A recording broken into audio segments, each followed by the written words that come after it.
Welcome to the Learning Pines YouTube. We hope this video helps. In this video, I will explain how to drive the BMW 2 Series Gran Coupe. First, let's get comfortable and familiar with the car's interior. Adjust your seat and mirrors for the best view, ensuring you can easily reach all controls. Take a moment to understand the iDrive system, which manages navigation, entertainment, and vehicle settings. This initial setup is crucial for a safe and enjoyable driving experience, allowing you to focus on the road ahead with confidence. Now, let's get the engine running and move forward. With your foot firmly on the brake pedal, press the Start/Stop button to bring the engine to life. To begin driving, simply move the gear selector into the drive position.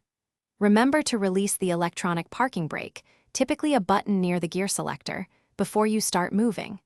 This ensures a smooth and controlled departure every time you get behind the wheel. The BMW 2 Series Gran Coupe offers several advanced features to enhance your drive. Experiment with the different driving modes: Comfort for everyday cruising, Sport for a more dynamic feel, and Eco Pro to maximize fuel efficiency.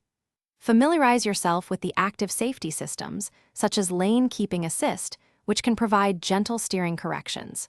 For a more engaging experience, use the paddle shifters behind the steering wheel to manually change gears. Finally, let's cover parking and shutting down your BMW. Once you've found your spot, shift the gear selector into park. Then, engage the electronic parking brake to secure the vehicle. To turn off the engine, simply press the Start/Stop button again. Before you leave, double-check that all lights and accessories are off to conserve battery power. This routine ensures your car is safely parked and ready for your next journey. Thanks for watching. Consider subscribing if we helped you.